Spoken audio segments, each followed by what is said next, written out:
Wow, wow, wow, wow. This is a Black James Tomy.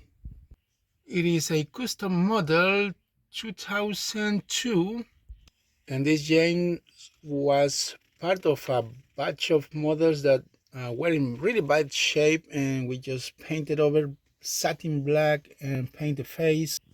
The face was really terrible condition, yellowish, and we add some vinyl lining, and the number 5 also is vinyl, as the boiler strips as well. And we painted this red lining on James with oil-based marker, white running board, and I think it came out a really good custom.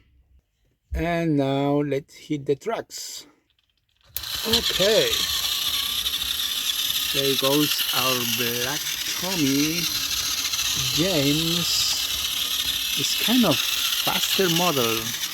We did some love on the engine, on the motor gear and the cogs, everything.